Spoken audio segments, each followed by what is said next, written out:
If you take your food personally, like me, then you need to get on the Thrive food discovery and ordering app. Join the community of foodies on the Thrive feed, where you can curate restaurant lists, ask for recos, and chat about all things food. So download it today and start thriving. Flashback to April 2020. We were in the throes of a pandemic and in complete panic mode.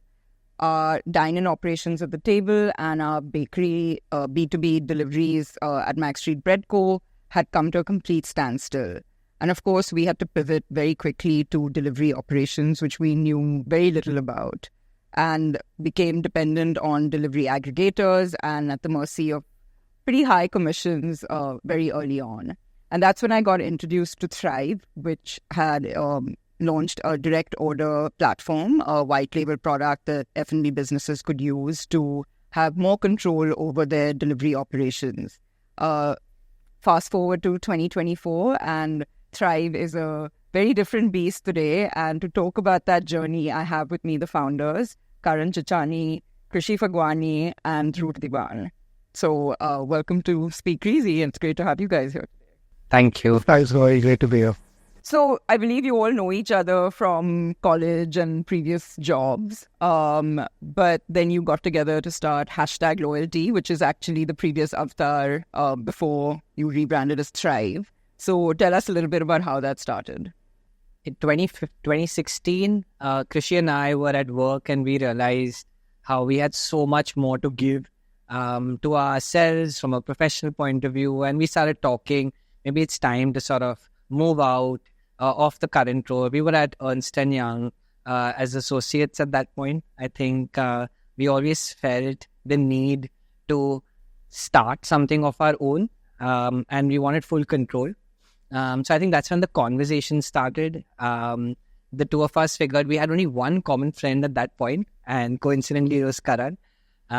They went to school together, so they knew each other for about 20 plus years. Karan and I went to college together, so we did our engineering, and Krishi and I met at work. So I think that's how sort of things got together. Karan at that point was with Teach for India. He was a very different domain, and he was still figuring out his next steps, his ambition, etc. I think the two of us sort of coerced him into a business, and I think that's when sort of certain steps were laid. We started having conversations about what to do, and I think that's when Krishi came up with the idea that, you know what, as a kid, I never got rewarded for wherever I went. I've been a very loyal customer to so many brands, and that's when we started thinking, we're engineers at the end of the day, all three of us, how can we leverage data to help maybe small, medium businesses make better decisions? And loyalty seemed like a great avenue. So I think that's when the journey sort of started. But isn't loyalty something, I mean, loyalty programs and, points programs, etc. I mean, these are things that brands have played on for years. So was that not something that was already around in some... So to be honest, the first iteration of a loyalty program that I got accustomed to was with Starbucks in the US when I was studying there. I was an addict. Like, the rewards that they had at that point in time were next level. You would get free refills on black coffee, on teas. You get a free drink every 10 drinks you purchase, and so on and so forth, right? So that's the first time I really got accustomed to what a loyalty program was and how that kind of affected me as a consumer and people around me, right? When they went out and made transactions and purchases. Touching upon what Dhruv mentioned, the motivation actually was candies. I grew up outside candies, and every time I went there as a kid, the staff knew who I was. They knew my name. They knew what I liked. I would never be surprised to find a freebie or like a small dessert at the end of the day in my takeout bag when I reached home, because they did that out of goodwill. And that kind of was one of the core motivations here, to kind of look at how we could translate a program like what Starbucks had and give this access to small and medium businesses in India so they could keep track of who their customers are and reward them for their loyalty at the store. In 2020, you guys pivoted to Thrive, which was the direct order platform, and it was like a real boon for restaurants at the time, and cloud kitchens, which obviously like sprouted like mushrooms all over the city. And, there was this huge sort of the burden that I mentioned earlier of commissions, and that's when you guys came in, like, and really kind of saved the day. What led to that pivot? Was it actually COVID and like all of us, it was like, okay, this is the need of the hour, let's do this? Or was it something that you'd been thinking about all along? So to be honest, like you guys, we were forced to a point where we had to reinvent and rethink about our entire business, right? In March 2020, when the pandemic hit and the lockdowns were announced, we realized at that point that this is not going to go anywhere for a long time. And the first thing we did was we proactively went out, told all our customers that, hey, we're pausing our subscriptions, because with the hashtag loyalty product, we were very dependent on consumers going out, sharing their number, and that's what powered the CRM at the end of the day, right? With the lockdowns in force, that was no longer possible. That hit us hard because revenues went down about 90-95% overnight in a month, right? And that pushed us to a point where we had to go back to the drawing board, ask ourselves a lot of tough questions in terms of where we saw this business going. Luckily for us, about 85% of our customers have always been in the F&B space. So this industry has been very, very close to our heart, and we've worked with the staff at the restaurant, the serving staff, and build products for them. We build products for marketing managers and the founders and owners of restaurants, right? So we spoke to about 800 restaurant owners that we worked with at that time to understand what their thoughts were, how they plan to kind of survive and thrive through this pandemic, right? And through those conversations is where the idea for Thrive came up. We realized that on one side, we had the aggregators that charged hefty amounts of commissions. They didn't share customer data. And in that day and age, restaurants were completely dependent on them to drive business, right? On the other side, even if a restaurant wanted to go online, there was no real infrastructure available. What is it that you feel made that difference for your platform specifically? The biggest learning that we had during those 3 months is that I think 3 of us were talking to customers every single day. Like, I don't know how many hours I spent talking to maybe you, talking to Malaika from Americano, Anil from Izumi, and a lot of other restaurant partners, right, to actually understand what we could do to solve a problem for them. And that kind of set the trajectory for us because it gave us insights in terms of what we needed to do to build the right product so that restaurants could adopt and easily expand their business along with the site. Yeah, I think that, and we had some knowledge from an industry point of view. I think in the 4 years building up to Thrive, we were integrated with a lot of billing systems, a lot of third parties in and around. And we were also conversing with them, right, to understand how is each one of them navigating through this. I still remember this was sometime in April. Karan had put up a post-it which said, let's survive now and thrive later, right? And he just underlined thrive 2 times. And in that conversation, he told us, you know what, let's call it Thrive, and that's the logo. I remember there was so many other things to do that the 2 of us were like, okay, that's cool. Let's move on. I need to speak to maybe 100 other folks. You need to do maybe 1 million more things from a product perspective. And we just sort of went with it, right? I think 2 things I felt we did differently when we got started were logistics is something that every other platform around us seemed to ignore. And we felt that's an area where we need to work really hard if we're going to get into delivery.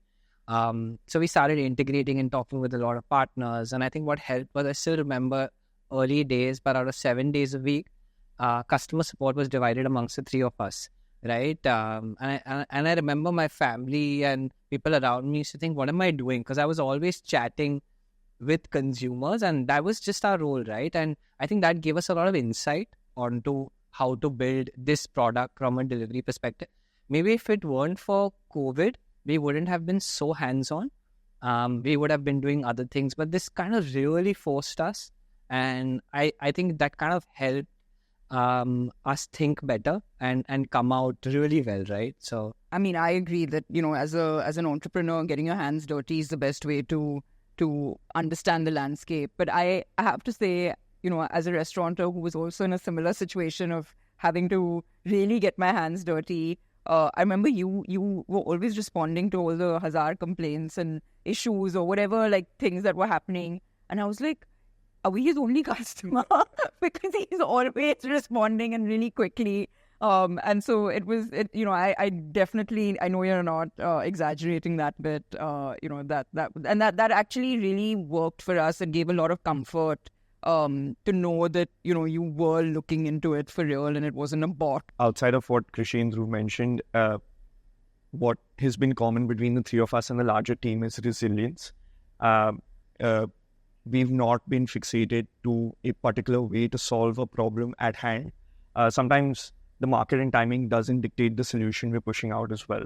Since the start, one common factor since we started has always been we want to utilize technology to help offline businesses, and those offline businesses are now becoming internet businesses. So that's kind of shown through and we've been at it.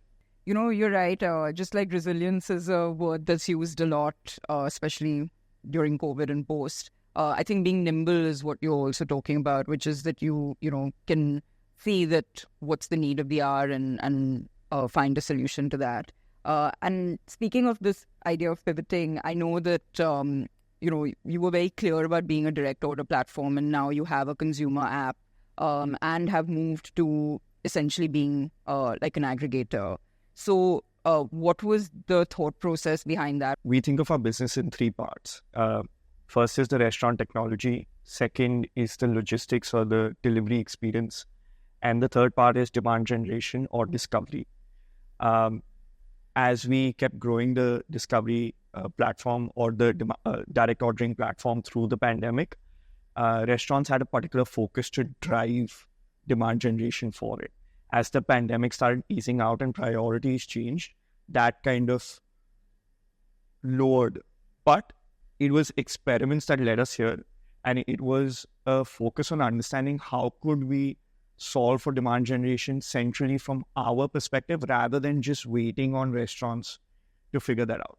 So direct still forms a large part of our business. It's the heart of our business. But the idea was we're impatient. We've always been impatient. We wanted to continue to solve and take a crack at this problem from a restaurant lens at a larger scale, and hence the launch of a discovery platform. You recently rebranded. I love the new logo. What, again, led to that? Was it just that, okay, now I have a little more time to... It was a considered decision. I feel that with the discovery platform, we not only appeal to restaurants, but we have a value proposition and need to market to consumers. And that logo needed to associate with end consumers as well. And what we stand for is the discovery platform is an expression of food. And that's what the new identity reflects. Okay, so now let's talk about the product. The big sort of obvious question is that you were entering a very, very sort of monopolized space. How did you plan to navigate this or continue to plan to navigate? I think before he takes that, some context setting, right? I think as entrepreneurs, when we started our journey in 2016, I think our ability to solve problems of a certain size was limited. I think over the last 7 or 8 years, our appetite and capacity in different forms to solve the biggest problems, I think that's something that we've learned that we shouldn't shy away from. And with resilience or product experience or industry knowledge, I think what we've come to realize is that certain problems need large-scale solutions, and just because it seems that they're too big to solve, that's something that we should not attempt to do. I think that's something that has changed in our mindset over a period of time. And I think that takes time. This is our first sort of crack at entrepreneurship. I think people go through different cycles in their lifetime, right? So I think that is something that has been an internal evolution for us. I think coming back to this, what was the problem that you were solving for that wasn't already taken care of by the existing aggregator? Today, a lot of food discovery happens on platforms like WhatsApp, Instagram, and even niche platforms like Reddit and Quora, where there are threads going on of discovery. But there's no utility attached to it. That's the missing component. You can find a reel where you find a restaurant and then you'll bookmark it and then maybe forget about it. or you'll discuss it when maybe you'll forget about it.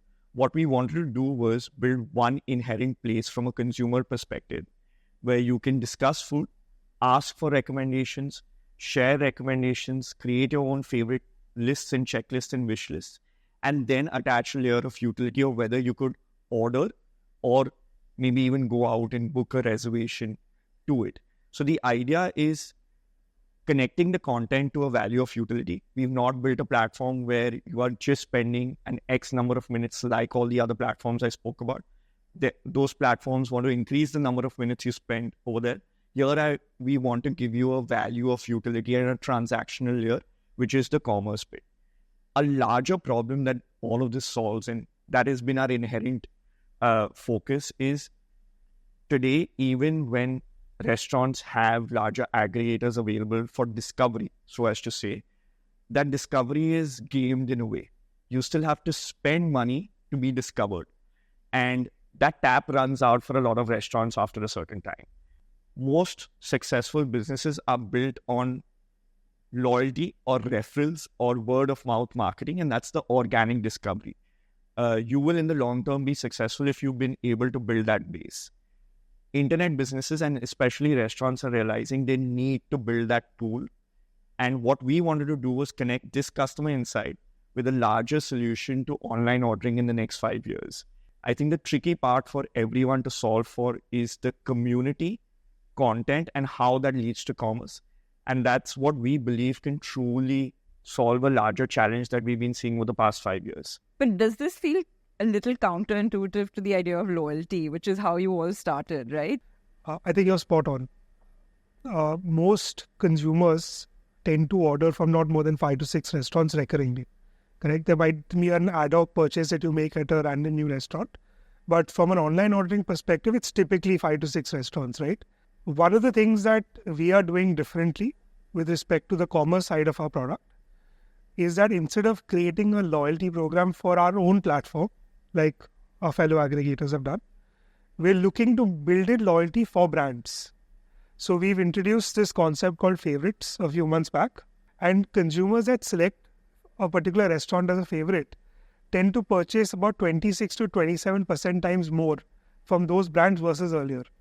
With Discovery, we're trying to solve a problem that, if you think about it, has not been solved in the last 20 years. Yelp went online in the early 2000s. They took the Yellow Pages online. They added a layer of ratings and reviews for social validation per se, right? To build that trust for people to discover new places. The aggregators today have done the same thing. There has been zero innovation on that entire side in the last 20 years. I've just sort of come back from vacation where I, went to a city I'd never been to. I was in Tokyo, and I relied heavily on Google. Okay, so again, there was a lot of discovery happening, and then possibly reservations happening through that if the restaurant allowed for it. So if you're solving for discovery largely and providing that sort of next step for the consumer to act on, are you also going to be looking at restaurant reservations? The North Star that we're working towards as a company right now is not number of orders. It's community-assisted conversions. But conversion to what? Yeah, that today could be an order. It could be a phone call. It could be a direction request today. At some point in time, we would introduce things like reservations. We would introduce payments and so on and so forth. With respect to your experience looking for restaurants in Tokyo and stuff like that, right? I think one of the biggest utilities for me as an individual, in fact, I just came back from Bali. I spent 2 weeks there. Unlike a lot of people around me, I had a list of restaurants I need to go to 1 month prior, already created in a list on TripAdvisor with exactly what I'm going to eat there and when I'm going to go there. My entire schedule was planned. Correct? Today, when someone else travels to Bali, or I lived in Goa for about 9-10 months in the pandemic, right? Any consumer goes to Goa today, any friend of mine, anyone I know, the first thing they do is they message me to ask me where to go, what to eat. And today what I can do is I can simply share a list with them on the Thrive feed that I've created for my recommendations in Goa. It not just has a list of restaurants, but what dishes that I recommend them to eat at that restaurant. So it kind of saves me a lot of hassle. It also facilitates a better experience for people going to these places because they don't need to worry about these things. So I'm going to again come back to my sort of fear that of creating dependency, right, on aggregators. And a lot of the time we may not understand what we're getting ourselves into at the time because it sounds great and then you're like too deep in and you can't get out, right? So how do you kind of allay that? I know one thing that you all have done is to share customer data, which is a big, big move, and very grateful for that. So that's an interesting question, right? I think in our opinion, if you're doing good work, restaurants or the entire ecosystem will work with you. So I think that's primarily something that we're looking to do. We don't overcommit or talk about, hey, 100% of your orders are going to come to this platform or stuff like that. We're transparent, and that reflects in our policies from a data sharing perspective. We charge differential commissions from a new and repeat customer. So the idea is to be very transparent with the restaurant. I think if you look at it from a restaurant's point of view, and this is our understanding, the crux of the problem is restaurants are also not clear on how they can influence their own growth. I see different budgets of restaurants on what they're spending on different platforms or how they're navigating through this whole Thrive versus the others, right? I think for us, the answer is to educate the restaurateur that not to look at just top line and understand the revenue that you're earning through these different channels, what impact it's having on your bottom line from a profitability perspective, the ROI, right? So I think that in itself, what we're realizing is a journey. And the ones that understand that faster, in our opinion, seem to be more successful and are able to scale and thereby reducing their dependency on any platform, whether us or any. I think where it comes from is that, what happened clearly during COVID, and you talked about this a little earlier, is the habit formation, right? Like the way, I have a 10-year-old who, if she gets her hands on either of our phones, like I have no idea what all gets delivered. So, I've understood how you are trying to differentiate yourselves. Let's talk about the things that are common ground, logistics. It's everyone's bugbear. One of the core focus areas for us as an organization since day one of launching Thrive was getting logistics right. It's taken us a long time, to be honest. You got it right? I wouldn't say we've got it 100% right, but I'll speak numbers here. In Bombay as a city, in the month of March, 95.8% of orders that were fulfilled within a defined ETA that we promised to a consumer. To give you perspective, a 5-kilometer order is fulfilled within 30 minutes here. We are about 7 or 8% short of where Zomato and Swiggy are in Bombay today. Correct? So we are closing that gap. This number was 60% 7 months back. So we've come a very long way with the innovation and the work that the team has been doing on this side. At a pan-India level, we're currently at around 93.5%, but we're constantly improving this as well towards that 96-97% mark. Speaking of logistics, what are your views on the veg, non-veg, and the red versus green debacle that happened? To be very honest, Don't be diplomatic. To be very honest, there's a long group chat. Everyone in the company was talking about it. From a consumer experience point of view, I get it. If just on the application, right? If I'm a vegetarian, why should I see non-vegetarian items on there? That makes complete sense. The uniform perspective is completely different on that front, right? Again, I think they've made the right decision to roll that back. That creates too much discrimination. And I think, to be very honest, and I'm not being diplomatic over here, as entrepreneurs, you take decisions which you seem are right. And it's also great to compliment them to roll it back that soon, right? They said, okay, this doesn't make sense. We're not going to be fixed to it. Even if we spend maybe 6 months on it or a year on it, they're a public listed company. They put that out. Made sense from an experience perspective. Things that didn't make sense, they were like, okay, you know what, doesn't work. So what crossed my mind was that why wasn't like a straw poll done before they went live with it. Is that something that you guys do when you're launching new aspects to your products? So I think, to be honest, I'm going to make you say it. So we talk to a lot of customers before we roll out anything. We've been doing that very, very aggressively since the launch of Thrive, because it gives us a lot of understanding of where we're going and what we're doing.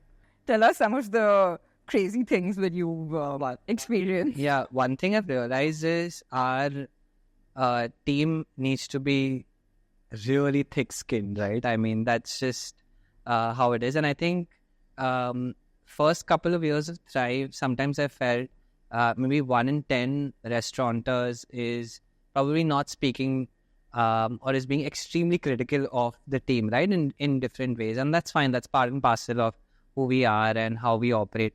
I think since we've entered consumer, it's been a whole new world, right? And in my limited understanding over the last, say, 4 or 5 months, this is probably the hardest thing that we've had to encounter. Not restaurants, not marketing, not brand logo, is how to deal with these customers. I'll give an example of a restaurateur who set up shop on Thrive with probably not the right set of documents or menus, etc., and started selling to consumers, and consumers that were ordering were from probably different numbers, so different SIM cards, so they could avail certain discounts. And the restaurateur was trying to find a way how he can make a delta on the product. So I think when it comes to fraud or breaking the system, I think we're known for it, right? As a country, we know how to break systems, and we encounter such episodes on a daily basis. But I think it's part and parcel. It improves us as a product. We learn more in terms of consumer behavior. So I think these are sort of anecdotes that I'm glad we're experiencing very early in our journey. Come on, Karan, tell me something a little more salacious. To be honest, I feel that, I'm not putting this out. I think it's time we do this. Krishi sometimes comes to the customer chat support to poke and test all of the support personnel that we have in, and Under different names.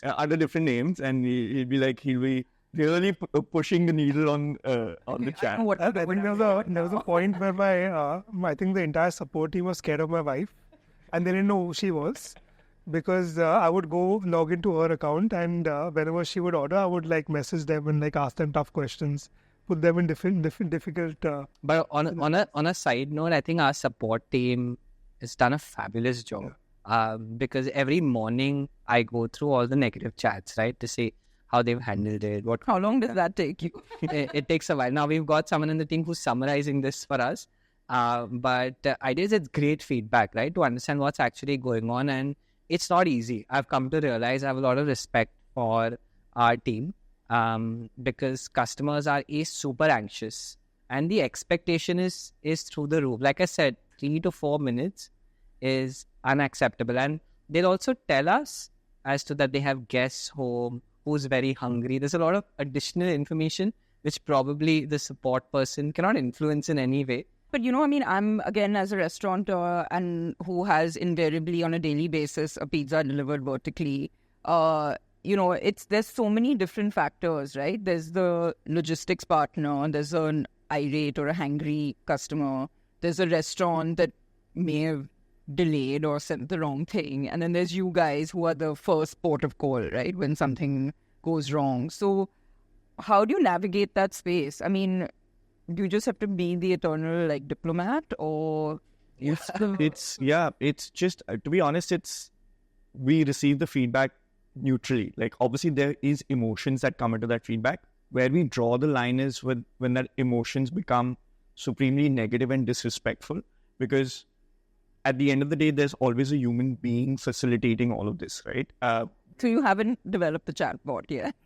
So a human being in terms of even if your final order is not being delivered by a autonomous vehicle as of yet, right? So there are human beings involved in the transaction. I think as consumers, to be honest, I've made sure people around me understand how many human beings are involved in this as well, because it seems easy to drop a really negative message. Negative is fine. You're giving negative critical feedback. It's your right to do it because you've paid for that service. But like in restaurants, right, if a customer goes overboard, rude and derogatory, that's where we draw the line. We have taken instances where we block those consumers from the platform. We're like, you know what? It's fine. We draw a line somewhere. So I think getting back to your original question, it's we try and keep the emotions out of it. Unlike Dhruv, it really breaks my heart to go through those morning messages because they're tough conversations there. And I feel like starting the day like that is a little like, it gets to me.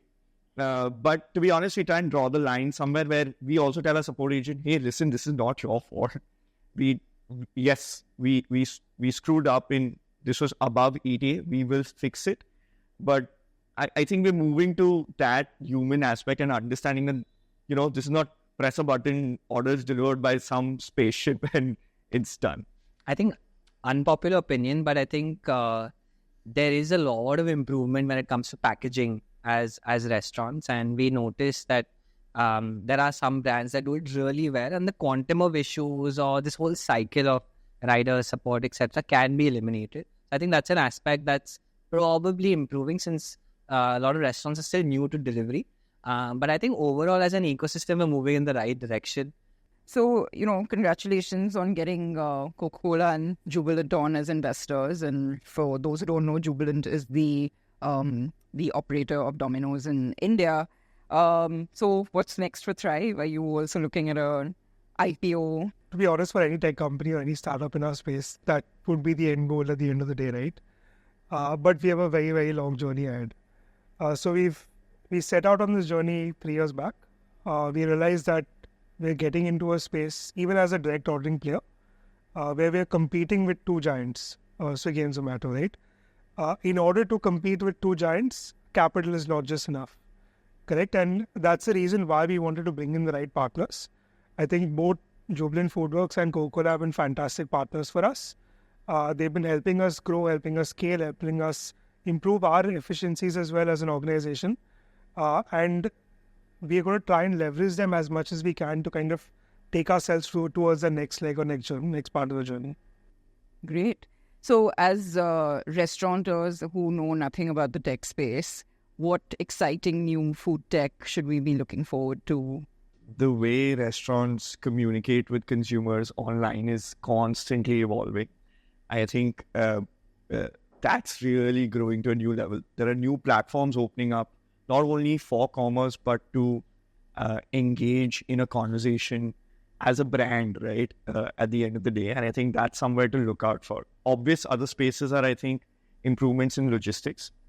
Obviously, India has its own challenges in how that can get better, but I think we're rapidly evolving and pioneering certain improvements in logistics within India, understanding India's challenges. So super excited about that. In fact, there was a company we interacted with about 6 months back. They started doing or piloting drone deliveries in Gurgaon. What delivery? Drone deliveries. Oh, really? Yeah. Oh. Food delivery via drones. So that's something that we've been exploring whether we want to pilot or not. We have a small user base in Gurgaon. I think some of the larger aggregators might pilot with things like this first. But I think there's a lot of opportunity on the logistics side. How soon do you see that happening? The company is already live and they're running pilots. So, I mean, we've seen use cases of things like this in tier 3 and tier 2 cities already because they don't have a lot of the infrastructure issues that a city like Bombay has with all the wires and everything. But I think you will see this soon enough in areas like Gurgaon, areas outside of the concrete jungle, basically where there is a lot more open space. But how does it work? It's like what? So the thing comes like what to your balcony? Because we live in a party block. Terraces or... Oh, so you go up to the terrace? Yeah. So actually the one in Gurgaon, the way they operate is they've partnered with a few apartment complexes and they have a dedicated area. So the drone picks up the food, drops it off in that dedicated area and you go collect it from there. Innovating requires some sort of support and licensing. So I think that in itself is a different battle, but we're seeing a lot of positive steps when it comes to ONDC and for example, bike delivery, bike taxi is now going to start in Maharashtra. So that enables another set of users or fleet. We think over a period of time in different ways, different larger players are going to enter the industry. And I think that is something that would bring more competition and just... You mean larger aggregator players? No, just larger ecosystem, right? It can be companies that are not operating in this space, that are probably running different e-commerce products or are into different solutions, right? I think F&B as a whole has not been looked at because the industry was developing. Now it's reaching a stage of sense of maturity, and there is a significant gap when you look at unorganized from a segment perspective, right? So I think it's becoming a very attractive proposition. But as a restaurateur, I feel there is a lot to look forward to, because the more entrants that come in different ways, it just makes the entire industry very exciting. It was like a slow, growth that was happening the first 10 years that I was in the business, and in the last 3 years, it's just gone berserk. And I think this is just the start of what's. I think not possibly like a technology innovation, but I'm hoping if like a lot of takeaway joints start coming up as the hyperlocal community, obviously the roads and infra starts getting better. You can walk and you can pick up stuff versus just delivery. I think that improves the consumer experience a lot as well, right? There's certain food that you want to, delivery maybe is not built for it, but you can do a quick takeaway. I'm kind of excited about that, but again, that would mean a lot of infrastructure work to work in a city for F&B brands and consumers to be able to kind of hop onto it, right? As well. And I know that that's something that you all do, at least on the direct order platform, where people can order takeaway and then come and pick it up themselves. So even on the consumer platform, actually, we offer takeaway. And very surprisingly, even on the consumer platform, takeaway numbers are about 15 to 18%. And where would someone be doing that? Is that when they're outside the delivery radius? No, it can be, for example, if it's an ice cream joint, or I'm picking up a coffee. I just want it to be ready when I'm there. So I pre-order, I walk, I take it. So I think use cases, whether in corporate parks or residential societies, I think... Like, for example, in Bandra, if I want to pick up my coffee on the go, I know Bougie is on the way. I'll just like place it and the order's ready. Or Casey Roaster is under my house. I'll just place it and it's ready. I don't have to kind of really wait there. But again, this is kind of slowly start going to increasing. And I think it comes with the generation also trying these new things and then making it a part of their lifestyle as well, right? Okay, we're at the fun bit where, well, maybe it's not so much fun for me, but we've asked you to tell us 2 truths and a lie about you guys, and I have to try and guess the lie. Sure. So should I just give all 3 and then... Yeah, go for it. Okay, awesome. Dhruv doesn't like sugar in his coffee. Krishi can give recommendations for food or food places within 5 seconds to anyone. Karan likes his veg biryani delivered in a green uniform. I'm going to go with the last one, obviously. Yeah. No, maybe I made it a little obvious. I should have just gone for veg biryani. But thank you, guys. This was fun and very enlightening, and really wish you all the best on everything that is yet to come. Yeah. Thank you. This was awesome. Yeah. Thank you. Thank you.